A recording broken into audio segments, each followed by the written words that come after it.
un examen que se utiliza con mucha frecuencia en áreas en emergencia y área crítica, ¿no?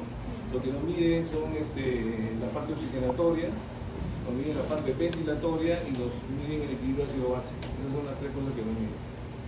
Entonces, ¿cuándo lo tomamos? Cuando tenemos pacientes como la señora, que tiene broncospasmia, que tiene que falta el aire, tiene polinia, ¿no? Entonces, para ver si realmente es... ¿Por qué? Porque hay pacientes que pueden no tener cambios en la gasometría, ¿no? Bueno, entonces, para ver la parte de hipoxemia o retención de CO2. También cuando el paciente está en shock, ¿no? Cuando está en shock, se tuvo una gasometría para ver si hay problemas de acidosis láctica, en el caso del shock séptico, y para eso de los estudios ácido-base, ¿no? Y obviamente el paciente está en ventilación mecánica. ¿Cómo se toma? Es una jeringuita que ya viene ya se toman unas jeringas especiales para la gasometría, que tiene un anticoagulante, entonces uno es bien delgadita, número 26, uno pone la agujita en la arteria y solito sube la sangre, no se aspira, se pone y la sangre sube por la presión que tiene y tiene 1 centímetro más. 1 centímetro, cuando se va al laboratorio y te dan el examen inmediatamente, porque lo ponen en la maquinita y sale el resultado en 1 minuto. Entonces, este test de Allen es cuando se va a poner una línea arterial. Cuando uno va a poner una línea arterial por el tensión, pone un catéter en la arteria, entonces ahí sí se hace este test de Allen. ¿Por qué? Porque a veces uno pone un catéter y se trombosa la arteria radial. Y se trombosa, tengo que estar seguro que la cubital va a suplir el lado digamos, de la radial, porque si no lo suple, se produce una necrosis de los dedos, del lado derecho. Y eso es grave, nos ha pasado, que se le pone un catéter y se le necrosa los dedos. Y ese es un problema serio porque eso entra a una querella, ¿no? Entonces, por eso se hace el test de Allen. El test de Allen es uno comprime la cubital y la radial durante unos minutos, cuando ya está blanca la mano, de que ya no circula la sangre porque has tapado las dos arterias, entonces sueltas el lado cubital, sueltas el chicle cubital y esa cubital irriga toda la mano. Entonces está bien, se me puede trombosar la radial, pero tengo la cubital que me va a ayudar. Ese es el supuesto que se trombose. Usualmente se ponen líneas que son delgaditas, entonces no da ese riesgo, ¿no? Bien, entonces es la jeringa. Cuando ustedes vayan a la unidad, cuando pasen por ahí, van a ver estas jeringuitas. Una bien delgadita, nos saca la muestra, este volumen nada más, y se le pone la tapita, se le pone la aguja dentro de este corcho y se van inmediatamente al laboratorio. No debe demorar mucho, porque si no comienza a haber un metabolismo interno, no debe haber burbuja, porque si no se aumenta la cantidad de oxígeno, va a haberse alterado. Ya tiene tomada la muestra, tiene que bajar a procesarse, y la muestra la sacan en 1 minuto, entonces esperan y vuelven. El resultado se tiene que evaluar en el contexto del paciente en ese momento. No es que le tomo el A y mañana lo veo, no, eso no vale. Se ve en ese momento, ¿no?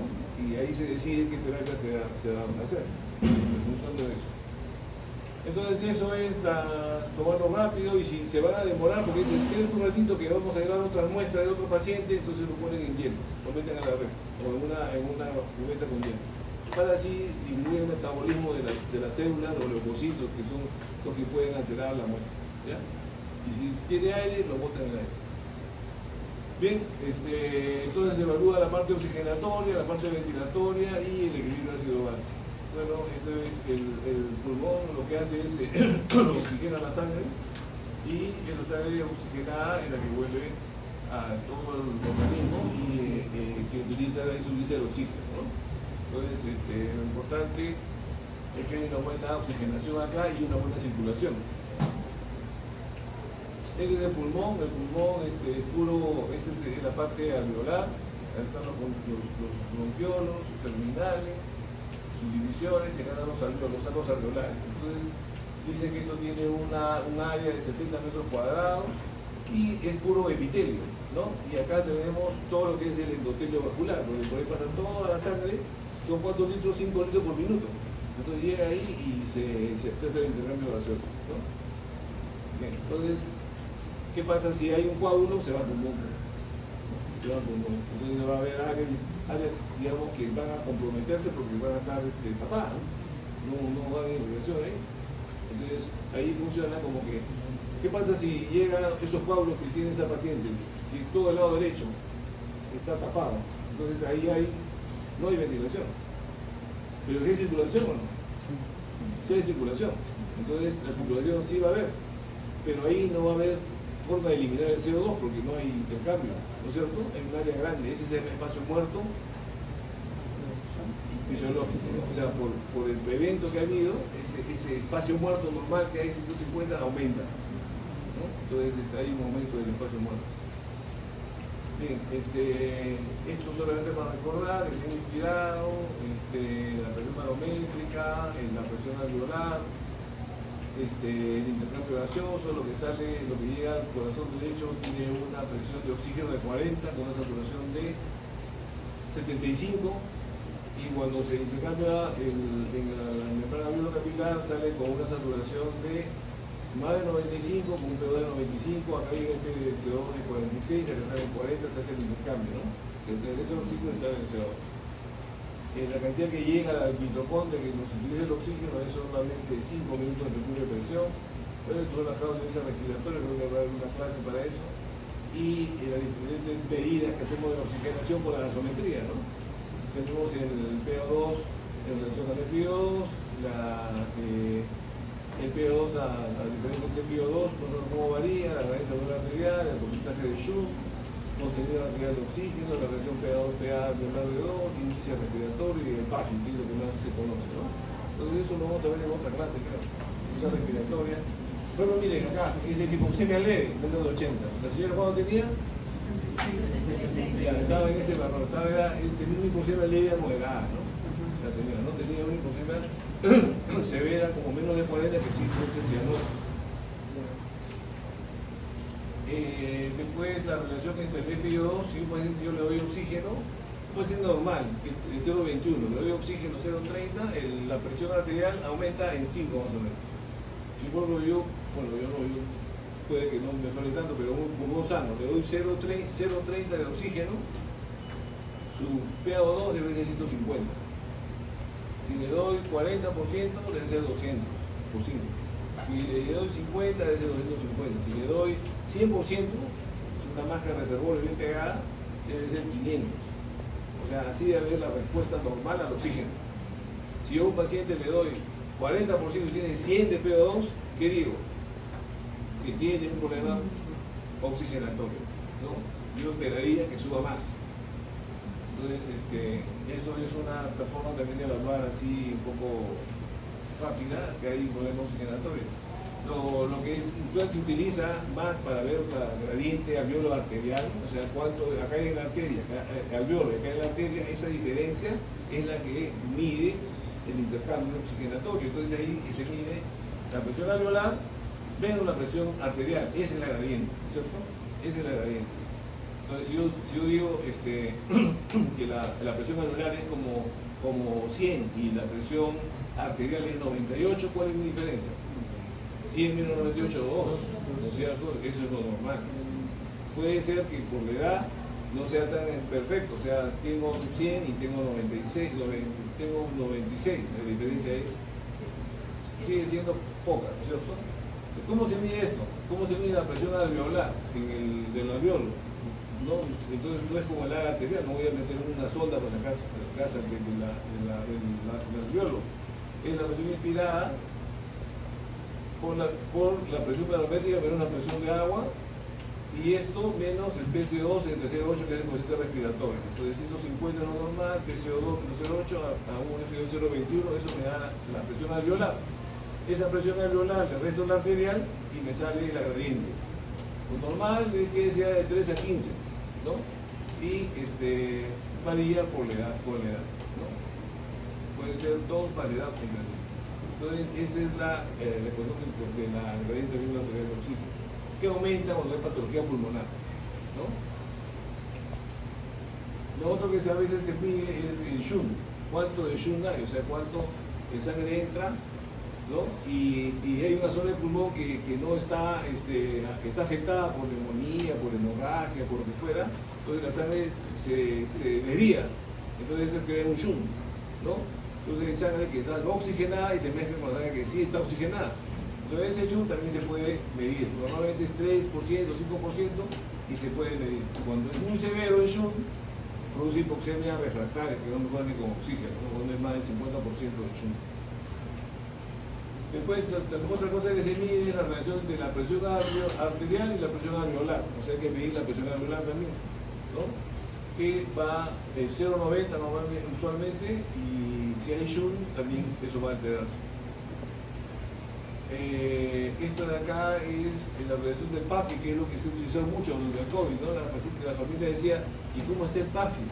¿Por qué? Porque sabía de que el PAFI, cuando era más el shunt, porque los COVID hacían shunt. ¿Por qué? Porque todo el pulmón tenía parche de compromiso parenquimal, entonces la sangre entraba y esa zona no se oxigenaba, entonces se iba al shunt y la zona que sí oxigenaba, entonces eso se mezclaba, entonces salía con un PO2 bajo.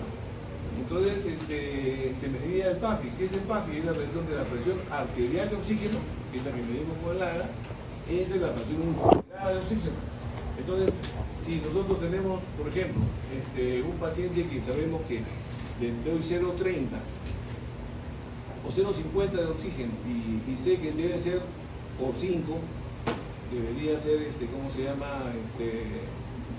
0,50 por 5, 250, y encontraba 100, entonces ya el PAFI está alterado. O sea, el PAFI mide la relación del PO2 entre el FO2. Yo tengo un PO de 100, por ejemplo, y tengo 0,50, ¿cuánto es mi PAFI?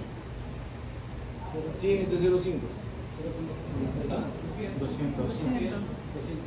Entonces el PAFI te dice si es menos de 200 es una hipoxemia con shunt severo. Menos de 300 hipoxemia puede haber por cambios en el BQ y más de 300 es lo normal. ¿Ya? Entonces el PAFI te da una orientación de cuán severo es el cuadro y qué posibilidades era de recuperarse. Entonces el paciente estaba con PAFI a veces venía de 100, 200, después estaba en 300, después estaba en 400, ya se aceleraban porque decían ya va a salir del ventilador, ¿no? Entonces por eso el PAFI era lo que preguntaban siempre en la familia, ¿no? Indicaba la severidad del shunt. Después lo otro que también mide la gasometría es el CO2, ¿no? El CO2. Entonces el CO2 tiene la ventilación. Si hay hipoventilación, el CO2 aumenta. Si hay hiperventilación, el CO2 baja. Entonces, ¿cuál es la relación de un paciente que no tiene shunt, no tiene alteración en el PQ? Si comienza a hipoventilar, pongamos el ejemplo, un paciente que está anestesiado, no ventila, o un paciente que está con un ACV y de tronco y no tiene esfuerzo respiratorio, entonces el CO2 comienza a subir a 80. Y como tiene mucho CO2, el PO va a bajar. Entonces va a tener CO2 alto y hipoxia. ¿Sí? Pero cuando tú le mides el gradiente de alveolar arterial es normal. ¿Por qué? Porque no hay daño en el pulmón. El problema es solamente la hipoventilación severa. Esto se ve también que vienen con intoxicación por sedantes, narcóticos, entonces el paciente se duerme, no ventila, sube el CO2, hay hipoxemia, pero la gradiente es normal. Es solamente hipoventilación. Ahora el paciente puede hiperventilar, entonces hiperventila y comienza a barrer CO2, ¿no? El CO2 baja y el PO puede aumentar, ¿no? Hay menos CO2, pero hay más oxígeno. Pero ahí en ese caso, bueno, es especialmente por la hiperventilación. Como el caso que hemos visto, pues, ¿no? Tenía un PO2 alto, ¿no? Y tenía no, era alcalosis. Claro, una alcalosis. Tenía un PO2 alto y tenía un CO2 bajo. Entonces, el CO2 va a aumentar cuando hay hipoventilación. Si el paciente hipoventila por alguna causa, el paciente retiene CO2. Por ejemplo, los pacientes con Guillain-Barré, tienen epidemias de Guillain-Barré. El paciente comienza a tener debilidad en las piernas, debilidad en los brazos, ya queda cuadriparéstico, después queda cuadripléjico y después ya no puede respirar. Entonces ya no respira, ¿por qué? Porque no tiene diafragma. Entonces el paciente, ¿qué hace? El paciente comienza a tener epidemias de Guillain-Barré. ¿Por qué? Porque no hay oxígeno. Entonces el paciente Entonces tú ves que tiene una respiración paranasal.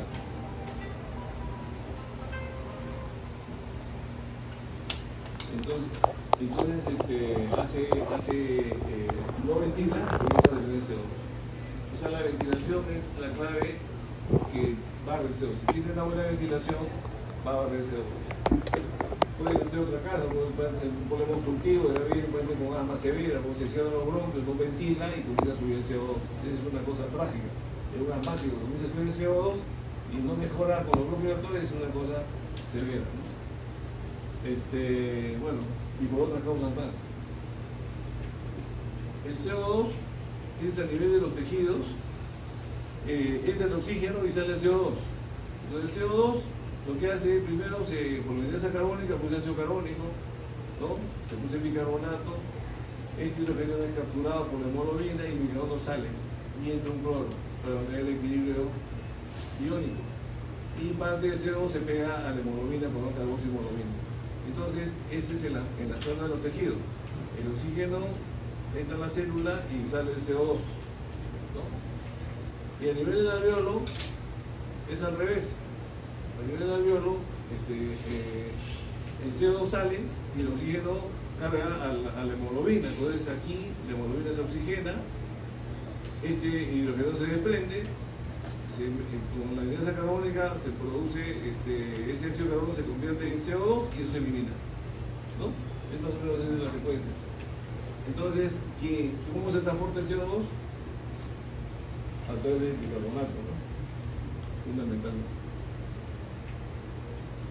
El equilibrio ácido-base lo que mide básicamente es el pH, la concentración de hidrogeniones en la sangre.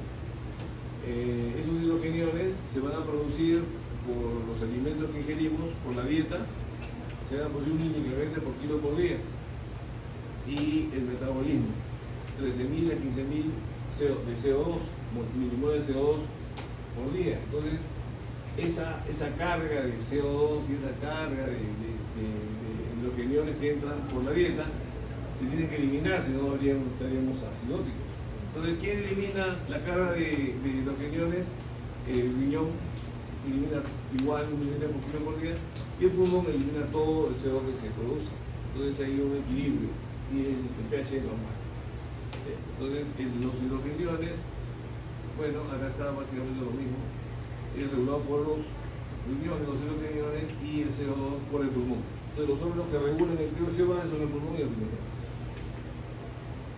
La concentración de hidrogeniones entonces depende del nivel de CO2 y el bicarbonato, y esto es 40 nanomoles por litro. Pero como son este hidrogenión no se mide como tal, sino se mide como pH, que es el logaritmo invertido del bicarbonato por el CO2, ¿no? Y el CO2 es el PCO2 por 0.03. Entonces, y es normal es 40. Entonces los ácidos que se producen usualmente son amortiguados por las bases, ¿no? Y evitar cambios excesivos en el pH. El pH normal es 7.4, más o menos 0.04. Y el nivel de hidrógeno es 40. Si los niveles suben, el pH baja y viceversa. Los niveles, digamos, que se pueden tolerar, digamos, pueden ser tan bajos como hasta 6.8 o 7.8, ¿no? Ya debajo de estos niveles ya no es compatible con la vida, ¿no? Ya para el corazón, entonces la rina, es difícil. Hemos tenido pacientes, bueno, con niveles muy bajos, 6.9, a veces llegan pacientes con cetoacidosis con 6.9, 7.0, y se maneja nomás la hidratación y un poco la glucosa y se compensa rápido, ¿no? Pero a veces hay pacientes con shock severo, con compromiso ya avanzado, muy orgánico, con valores tan bajos que ya no se pueden manejar. Entonces, sí, es la referencia. Los amortiguadores son varios, son los fosfatos, son el bicarbonato de carbónico, las proteínas celulares, hay una serie de amortiguadores, pero el que más abundante, el que más se mide, el que utilizamos usualmente es el bicarbonato de ácido carbónico. Ese es el que amortiza, ¿no? Si hay ácido, acidosis, entonces el bicarbonato inmediatamente amortigua y evita que suba, que se altere el pH bruscamente, ¿no? O sea, es una amortiguador importante y es fácil de medir. Con la muestra de gases, en el momento que se mide el bicarbonato, se mide el CO2. Entonces, con eso nosotros medimos. Y también hay un estado de equilibrio, no podemos medir fosfato, por ejemplo, y todos van al mismo pH, ¿no? Pero ese es el usualmente utilizado. Y la parte renal es la que maneja pues los hidrogeniones, ¿no? El riñón lo que hace es reabsorbe todo el bicarbonato y bota todo y los hidrogenes que puede, ¿no? Entonces, en los diferentes segmentos del túbulo, del glomérulo, se van a eliminar hidrogeniones y se van a eliminar, ¿cómo se llama? Como amoníaco también, ¿no? Bien, entonces, la composición pulmonar tiene que ver pues, con la ventilación, ¿no? Entonces hay receptores a nivel del globo carotidio y a nivel de la médula que van a condicionar de que se modifique nuestra frecuencia y volumen respiratorio en función de estos estímulos. Por ejemplo, si tenemos un pH bajo, o aumento de hidrogeniones, o un CO2 alto, o hipoxemia, esto se va a detectar a nivel de los quimioreceptores y a través de los nervios craneales van a estimular el centro respiratorio, ¿no? Es lo que usualmente pasa. Por ejemplo, yo comienzo a retener CO2, entonces el CO2 es un estímulo al centro respiratorio y eso hace que uno respire, ¿no? Pero si tengo una parálisis de los músculos respiratorios no voy a poder, por más que quiera respirar no voy a poder. Eso ocurre en las crisis miasténicas, en el Guillain-Barré, en la esclerosis múltiple, ya han estado avanzados, si es la actividad hipertrófica, o si una condición severa, ya la mecánica no ayuda, entonces el paciente comienza a tener CO2, tiene hambre de aire, pero no mete aire, ¿no? Entonces, pero hay un estímulo que es el centro respiratorio. También el centro respiratorio está en respuesta de irritantes de las vías aéreas o algunos problemas de congestión pulmonar, por ejemplo, pues tiene insuficiencia cardíaca, te congestiona, es un estímulo para que tú respires con más frecuencia y más volumen, ¿no? Y también hay receptores a nivel de la caja torácica. Pero también hay otros estímulos para el centro respiratorio como es el dolor. Puede detectar un dolor, ¿no? Y no le calmas, y está ansioso y comienza a respirar y parece que era disneico, ¿no? O, por ejemplo, emociones, ¿no? Lo que usualmente se ve, parece que tiene una noticia trágica de un familiar que está mal o que ha fallecido y parece que comienza a hiperventilar y hace, ¿cómo se llama?, alcalosis respiratoria severa y a veces hasta se desmaya, ¿no? Bueno, entonces son estímulos al centro respiratorio. Son los valores de pH que ustedes hemos revisado hace un ratito. Otra cosa que se miden son los electrolitos para ver el ion gap y el nivel de alumino. Entonces, si hay un PCO2, tenemos que es 40 lo normal, más de 44, pensamos en una situación respiratoria, menor de 36 de alcalosis, el bicarbonato es 24, más de 26 de alcalosis metabólica, menor de 26 metabólica, el pH 7,4, ahora calemia y decibelio. Tenemos los cambios primarios, por ejemplo yo tengo CO2 porque estoy con un apnea de sueño, un obeso, un mórbido que tiene restricción de CO2, ¿no? Esto es un ADA y tiene CO2 de 80, entonces he subido de 40 a 80, ¿no? O un EPOC, ¿no? Que anda con 60 o 70 de CO2. Entonces en compensación, porque esto va a producir una acidemia, ¿no? Entonces, a compensar, el riñón retiene bicarbonato. Si es alcalosis, al revés, el PCO2 baja y el bicarbonato disminuye. Si es acidosis metabólica, baja el bicarbonato y el PCO2 baja en forma compensatoria. Y la alcalosis metabólica aumenta el bicarbonato y el PCO2 tiende a aumentar para mantener un pH normal. ¿No es cierto? Eso ya saben.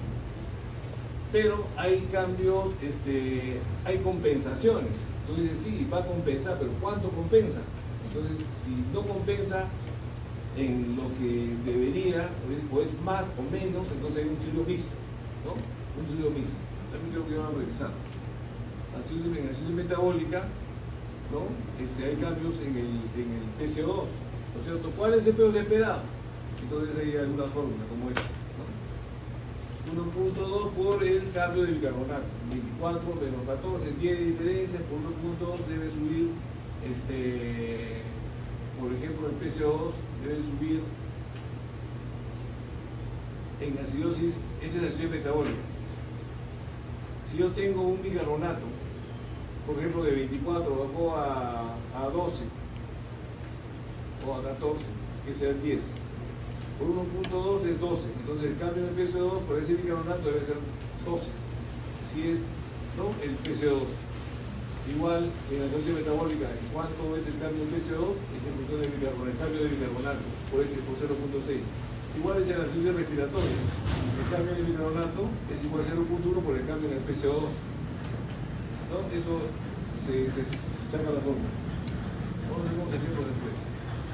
¿Cómo evaluamos el pH? Bueno, pedimos primero el nivel de pH para ver si tiene acidez o alcalencia y determinamos cuál es el proceso primario, ¿no? Si es respiratorio o es metabólico. Por ejemplo, tenemos si es alcalosis respiratoria, el CO va a estar bajo. Si es metabólico, el bicarbonato va a estar alto. Y si es acidosis respiratoria, el CO está alto. Y en la acidosis metabólica, el bicarbonato va a estar bajo. Entonces vamos viendo cuál se correlaciona con el nivel de pH. Lo otro que se utiliza más para los problemas metabólicos es el anion gap, ¿no?, que es el sodio menos cloro bicarbonato. Normalmente es 10 a 12, ¿no? Cuando es más de 20 hay una acidosis metabólica y se corrige con el nivel alúmino. Esto solamente para mostrarles lo del anion gap, que normalmente en la sangre hay un equilibrio entre los electrolitos, ¿no?, los aniones y los cationes. Entonces ganan los cationes y los aniones. Debe haber un equilibrio, deben ser los cationes igual a los aniones. Entonces el anion gap es, si nosotros modificamos esta fórmula, le decimos el sodio menos el cloro más el bicarbonato.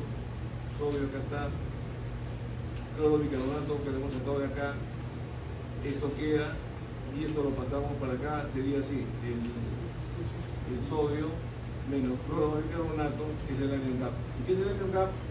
Son los ácidos que no se miden usualmente, el exceso de ácidos que no medimos. Entonces ese es el anion gap.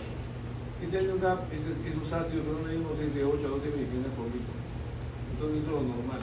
Pero si yo tengo un anion gap que me dice que tiene 20, entonces yo tengo ácidos en exceso, ¿no? Entonces eso es más o menos la idea. Y aquí el anion gap es normal. Tengo un sodio de 140 y tengo un bicarbonato de 25 y un cloro de 105, y el anion gap normal es 10, que son los ácidos no medibles. Si yo tengo un sodio de 140 y un cloro de 115, un bicarbonato de 15 está disminuido, aquí hay un anion gap que está normal, correcto. No, muy bien. Un bonito, un bonito. Ya, ok.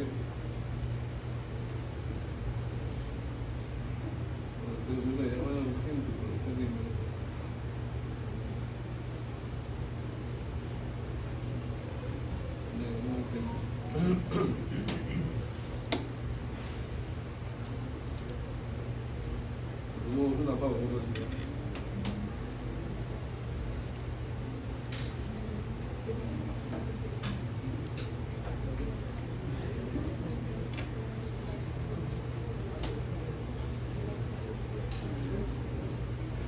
¿Cómo estás? ¿Sabes qué? La dirección está pidiéndome un informe de la paciente Castro, de la cama 2. Creo que es solamente para una cuestión de trabajo. O sea, para licencia de trabajo, acaba de hablar el director. Entonces, una cosa breve, pues, informe médico, los diagnósticos que tiene la paciente, insuficiencia respiratoria, terapia severa, cefalopatía, y nada más, podemos poner que pronóstico de trabajo. Se lo llevas a Mónica, la secretaria de dirección. Ya pues, porque están pidiendo un pequeño informe. Entonces pienso a la Mónica, me llama la Mónica y dentro de la historia, claro, está haciendo una auditoría, pero ya está, su salud está encima.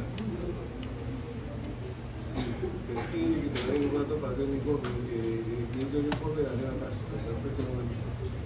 ¿Ya? Y se lo entregas el informe a la Mónica para que lo tenga en cuenta. Si quieres me pasas un pantallazo para dar una mirada. ¿Ya? Gracias. Ya. Ya, ok. Entonces el año GAP utilizamos usualmente en la parte metabólica para ver las acidosis metabólicas año GAP normal, año GAP elevado. Si es año GAP elevado ya planteamos posibilidades, ¿no? Cetoacidosis, insuficiencia renal, intoxicación y otras causas. Son 4 causas, ¿no? El año GAP elevado es cuando tenemos, por ejemplo, lactato elevado, el cloro es normal, el sodio está normal, el bicarbonato está reducido como acá, y pero hay, si medimos lactato va a estar alto, pero si no lo medimos el año GAP está elevado. Este lactato puede ser otro ácido, puede ser, por ejemplo, etilenglicol, o otro ácido, ¿no? Una intoxicación. Entonces el año GAP contiene por ejemplo, en los pacientes renales puede también alterarse el año GAP por ácidos que no se eliminan, ¿no?, por el riñón, ¿no? Entonces el año GAP sí es un marcador de que hay exceso de ácidos. En este caso, más bien este bicarbonato está disminuido, pero está compensado por el cloro. Entonces aquí el año GAP, cuando el cloro se mide, entonces sí, el cloro está elevado y se llama acidosis año GAP normal o hiperclorémico, acidosis hiperclorémico, ¿no? Por eso cuando utilizamos mucho cloro de sodio se produce exceso de cloro y es una causa de acidosis año GAP elevado, o perdón, año GAP normal.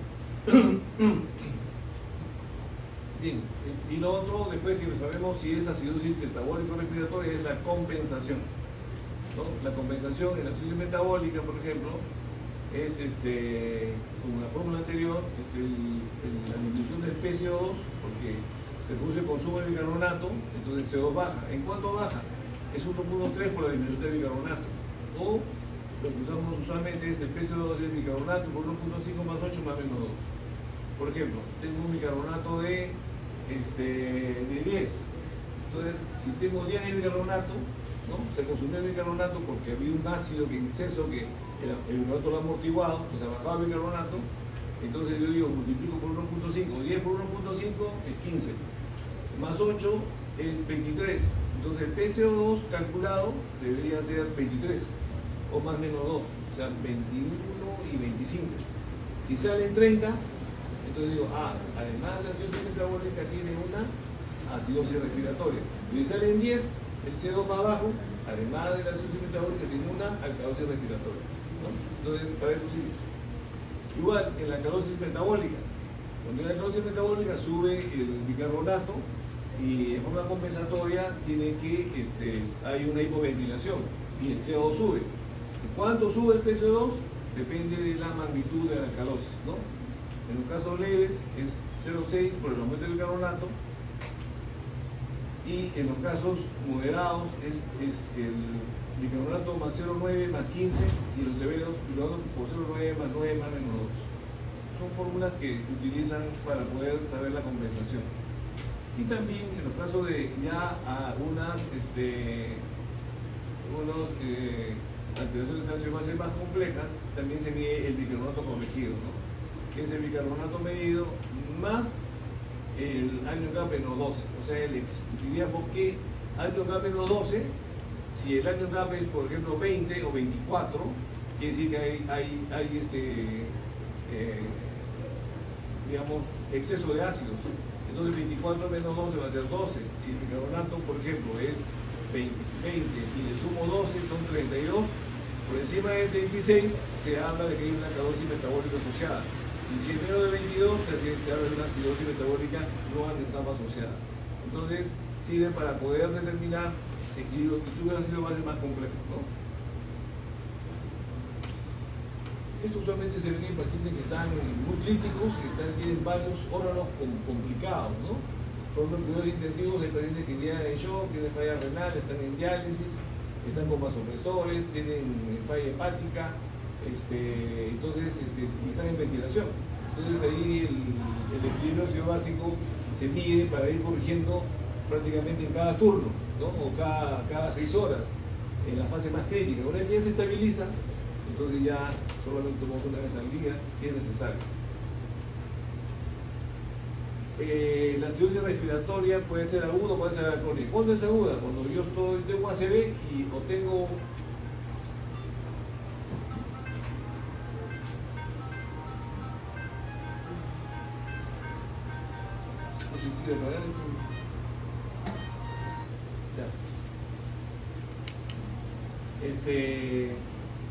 dejo de respirar por algún motivo, entonces el CO2 va a subir rápidamente, ¿no? Entonces, como sube rápidamente, de 40 a 60, sube en 20, el micronato, que depende de la reabsorción del riñón, no va a ser tan rápido, ¿no? Entonces, para resolver, el micronato va a aumentar, pero el 24 subirá a 26. Si es crónica, pero crónica solamente más de 48 o 72 horas, el micronato va a reabsorber más bicarbonato y el bicarbonato va a ser 28 o 30. Entonces, ¿por qué? Porque hay mayor capacidad de reabsorción de bicarbonato. Entonces, eso es lo que hace la compensación. Y también el pH. Cuando sabemos que es una insuficiencia respiratoria a cierta aguda, me sube el PCO de 40 a 60, el pH me va a bajar en 0.08 por cada 10 que aumento. Entonces, si me subió en 20, me va a bajar en 0.16. Entonces, 140 menos 0.16 es 7.24, ¿no?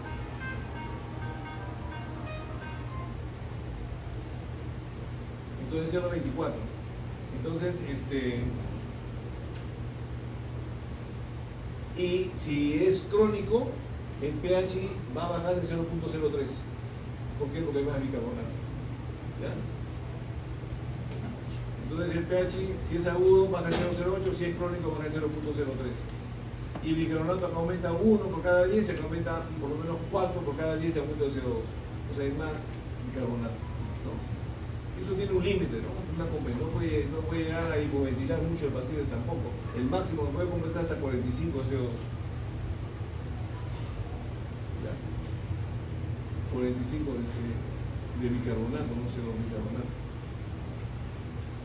Bien, entonces también hay esta fórmula para la cirugía respiratoria. ¿Cuánto en una cirugía respiratoria aguda que sube de 40 a 60? ¿Cuál es el pH calculado?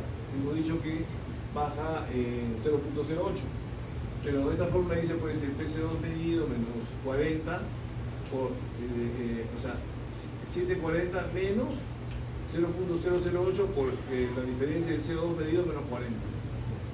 Y para las crónicas es 740 menos el 0.03 por el CO2 medido menos 40, que es más o menos lo mismo que hemos comentado anteriormente, ¿no? Y en la acidosis metabólica, también está esta fórmula de acá. O sea, hay varias fórmulas para medir el bicarbonato calculado para el aumento del CO2. Y la acidosis respiratoria, ¿no? También hay una compensación. Generalmente se completa en unos días, 7-10 días, y el bicarbonato sérico puede quedar hasta 12 miligramos por litro. Bueno, cuando tienen ustedes una gasometría, tienen que tener el contexto clínico, pero para poder interpretarlo. Entonces, si tienen ustedes que tiene vómitos y bota jugo gástrico, si es un vómito irreversible, tiene una obstrucción a nivel duodenal, un síndrome pilórico, vomita ácido, entonces el paciente va a tener una alcalosis metabólica.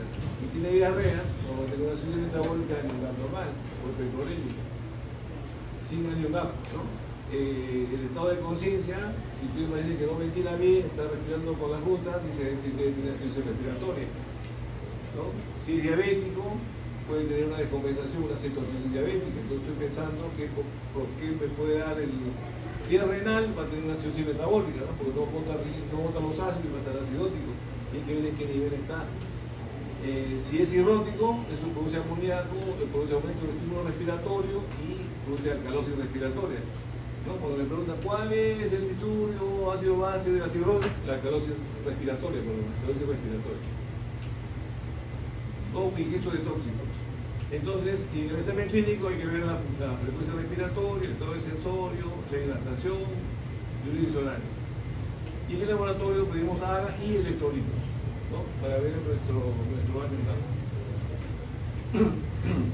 Entonces, bueno, eso es lo que se correlaciona vómito con acidosis metabólica, diarrea con acidosis metabólica a nivel normal, diuréticos con acidosis metabólica, sepsis, acidosis respiratoria, shock, acidosis metabólica por exceso de ácido láctico, por la hipoxemia, ¿no? Cirrosis, acidosis respiratoria, cetocidosis, acidosis metabólica con ALK elevado porque hay ketoácidos, FOC, acidosis respiratoria, hipoxemia, acidosis respiratoria, ¿no? Y en emoción severa, como ya hay aumento de lactato, hay acidosis metabólica.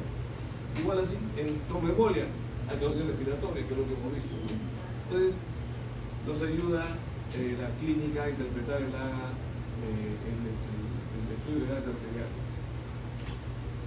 Causa de la acidosis respiratoria, estímulos a nivel respiratorio, a nivel central, el centro respiratorio, problemas neurológicos, columna craneana, ACV, infecciones, sistema nervioso, dolor, ansiedad, todo lo que aumente el estímulo respiratorio, lo que hemos señalado antes, ¿no?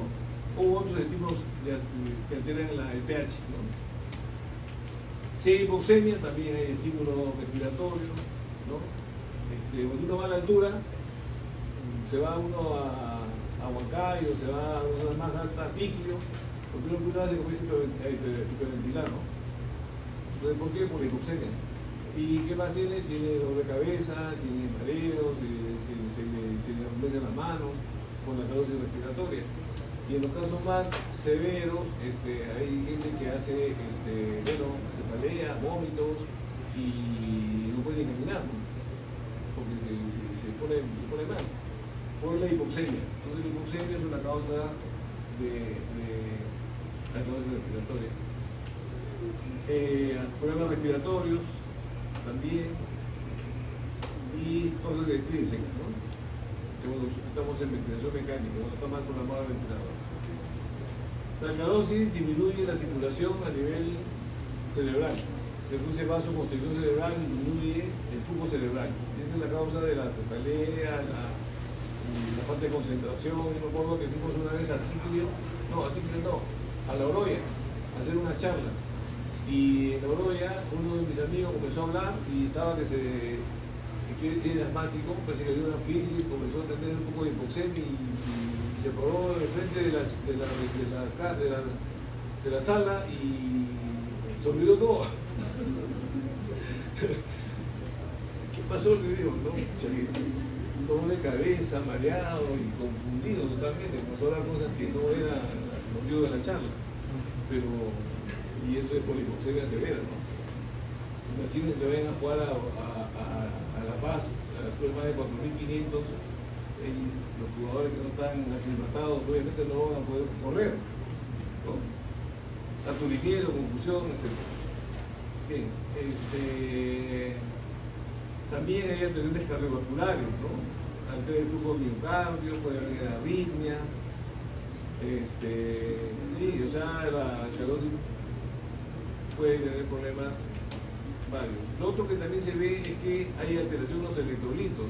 Cuando hay alcalosis respiratoria, hay hipocalemia leve por disminución del potasio intracelular, el sulfato igualmente disminuye porque es va intracelular, y lo que sí vemos con frecuencia es esto: la alcalosis respiratoria aumenta el nivel del calcio con la albúmina y disminuye al calcio libre. Y lo que tiene tetania hipocalcémica. Y le voy a poner una foto más rato de una paciente que tiene la tetania por hipocalcemia. La acidosis respiratoria es un CO2 elevado, ¿no? Se ve en pacientes que tienen patología de las vías aéreas o EPOC, asma severa, que tienen obstrucción de las vías aéreas, o que no tienen buena ventilación, ¿no? Porque tienen problemas neuromusculares. Entonces, cuando hay acidosis respiratoria, los quimioreceptores van a tratar de estimular la ventilación, ¿no? Y este exceso de CO2 se va a eliminar a través de los pulmones y el causarse de los riñones, ¿no? Y se reabsorbe lo más que se puede del bicarbonato.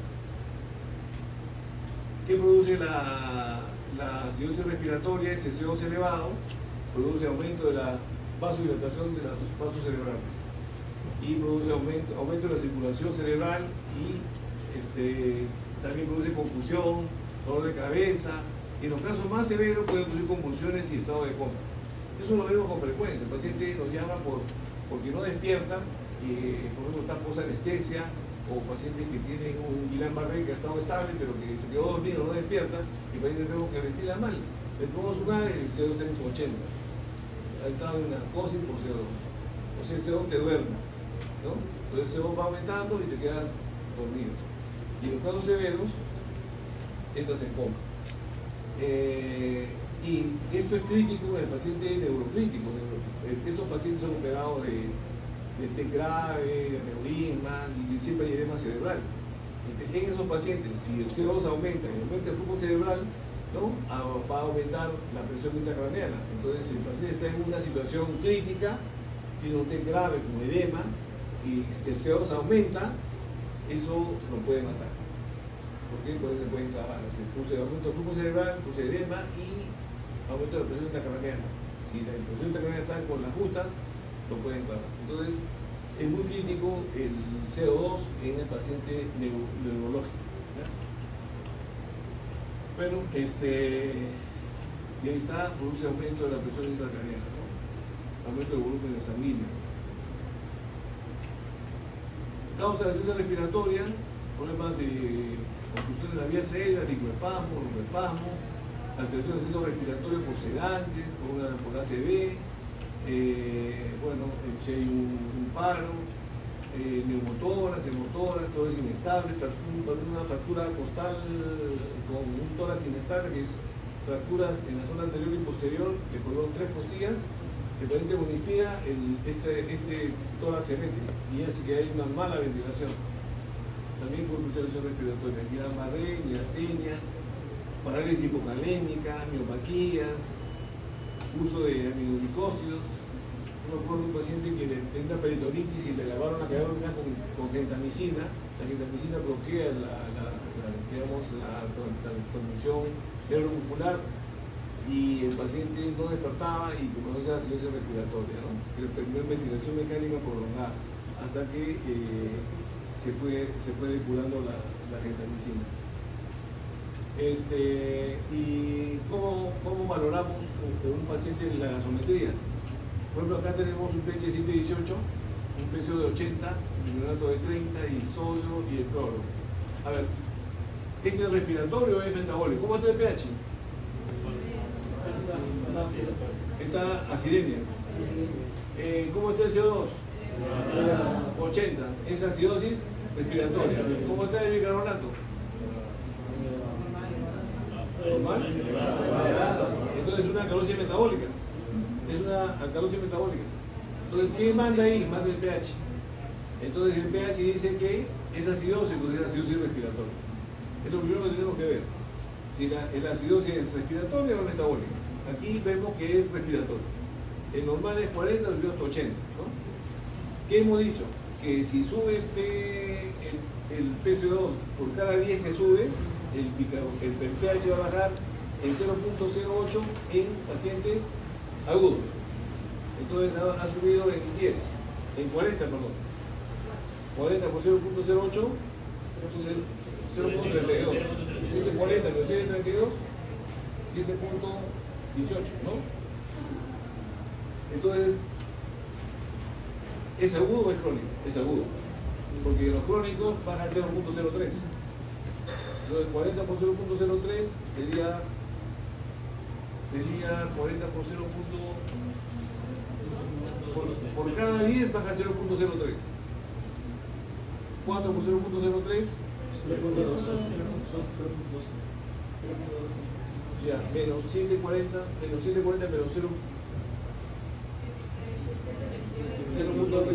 0.12, 7 por 2 de menos 740 sería 728. ¿Sí? ¿Está en 728? No. Entonces es más agudo. ¿No? Eso es lo que es agudo. O sea, esto es en las siguientes 24 horas. ¿No? Es un evento agudo. Entonces, ¿cuál es ¿cuánto sube el bicarbonato por cada 10 que sube el PCO2? Ya hemos dicho que si es agudo, sube 1. Si es crónico, sube 4. Entonces acá ha subido 4 veces el valor normal. El bicarbonato debe subir, si fuera agudo, 4, de 24 a 28. Y si fuera crónico sería 16. 24 más 16 sería 40.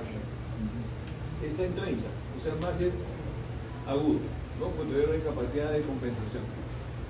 Bien, entonces ya tenemos que es una acidosis respiratoria aguda, descompensada porque el pH está por bajo de los niveles, ¿no? Y que es aguda porque no hay una buena compensación. Bueno, entonces ese es más o menos un algoritmo que se utiliza, es el respiratorio, es acidemia, aquí tenemos el PCO2 de 80 y un dato de 30, ¿no? Entonces es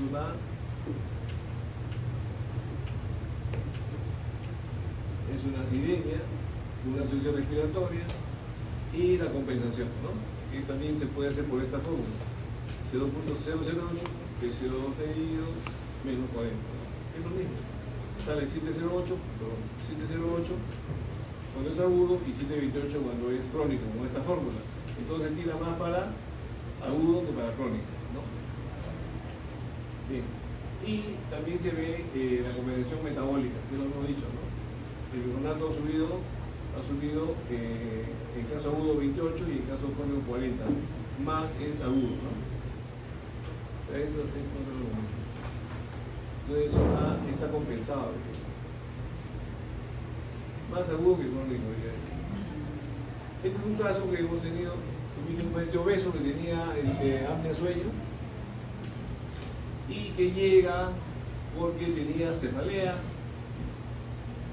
compromiso de sensorio, zumbido de oídos, parestesias y edemas, ¿no? Llega hipotenso, confusión respiratoria, cefalopatía y suave de ingreso, miren, el pH 7.1, entonces esa acidemia.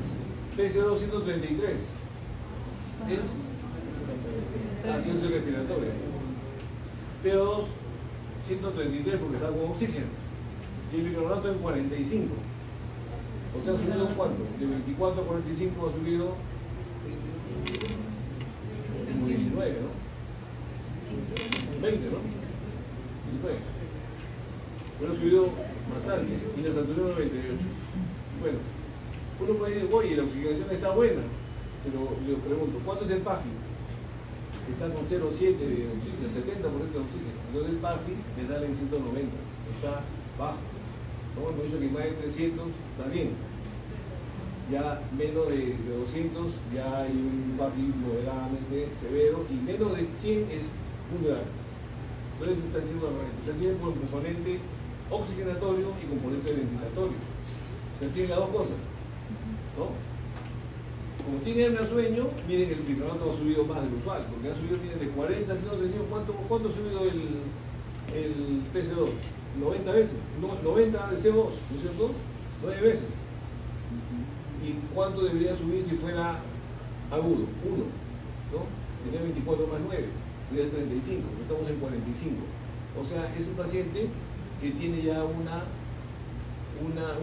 bicarbonato más alto porque es más crónico, él tiene apnea sueño. Y seguramente tiene CO2 alto cuando duerme y el bicarbonato está elevado. Entonces se ha descompensado y viene por eso. O sea, cuando llegó estaba soporoso, aturdido, estaba incoherente, no estaba totalmente en coma, a pesar de ese nivel de CO2, porque hay gente que tolera CO2 alto, ya tiene una... Bueno, después ven que terminó en ventilación mecánica, se le hizo una radiografía de tórax, bueno, se vio acá unos pequeños infiltrados, ¿no?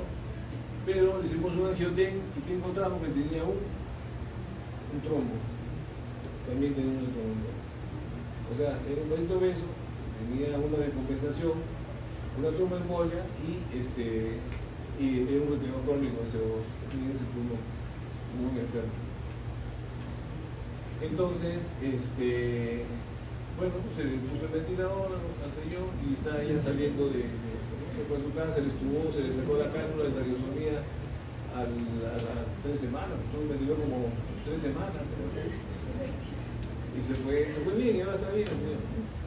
Bajó de peso.